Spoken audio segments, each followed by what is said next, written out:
The Blackout. In April 2021 in Colorado, a 12-year-old boy tied a belt around his neck to try the Blackout challenge. The camera was rolling. The challenge promised just a rush of euphoria. But the human body wasn't made to compete with gravity or trends. The boy passed out and didn't come back. His younger brother found him unconscious in the bathroom. The video stopped. The feed didn't. The Blackout challenge had existed for decades, known as the choking game. Only now it came with a soundtrack, neon filters, and millions of viewers. The Benadryl. In 2020 in Ohio, a 15-year-old boy died attempting the Benadryl challenge, a game where the prize was hallucinating. He took 14 pills. The promise was to see amazing things. What he saw was the hospital ceiling. The antihistamine became a drugstore psychedelic. The brand's parent company had to issue an official statement saying, "Benadryl is not content." TikTok removed videos, but never fast enough. The lesson? If a label warns may cause drowsiness, it's better to believe it, not the creator with colored lights behind them. The fire. In 2018, a 12-year-old girl in the United States tried the fire challenge. She poured rubbing alcohol on her body and lit a lighter, just to see the reflection on camera. The video lasted 7 seconds. The fire, 40. When firefighters arrived, she still asked, "How many likes did it get?" That question sums up the digital age. Fire has always symbolized power and purification, until it became a visual filter. The fire challenge turned the survival instinct into short-form content and proved that the hardest flame to extinguish is human foolishness. The skull breaker. 2 friends, 1 jump, and the floor.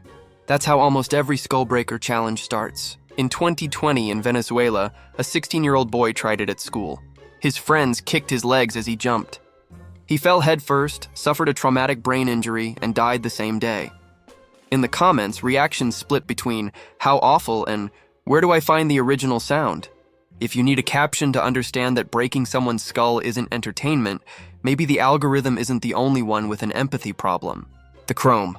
In Australia, in 2023, a teenage girl inhaled deodorant spray, a trend known as chroming. She collapsed in front of her friends. Her heart stopped. It was just a joke, they said. But the body doesn't have a replay mode. The case sparked a global discussion for about 2 days, until the next viral video appeared. On TikTok, nothing is eternal. Not even air. The car surf. In 2021, a 19-year-old in the United States climbed onto the roof of a moving car to film the car surf challenge. The driver sped up to make it look cool. The video stayed. He didn't. Newspapers called it a tragic accident. But calling that an accident is like calling a parachute an umbrella. Technically possible, but stupid. The outlet. In Massachusetts in 2020, 2 teenagers decided to try the outlet challenge. Wedge a coin between a plug and an outlet. One of them posted, "Looks safe." It didn't. The spark started a wall fire and nearly burned down the school. On the news, the fire chief summed it up with scientific precision. Idiots. Not even Darwin imagined that the next evolutionary stage of human curiosity would involve a short circuit. The hot water. In 2017 in New York, an 8-year-old boy died after taking part in the hot water challenge. The game was to throw boiling water on friends or drink it. He inhaled steam, burned his airways, and never woke up. The video, of course, was deleted. The trend wasn't. Every generation finds a new way to play with death. Ours just turned it into a trend. Maybe that's what makes us human, the urge to touch the flame just to see if it still burns. If you've made it this far, maybe it's because you recognize that instinct.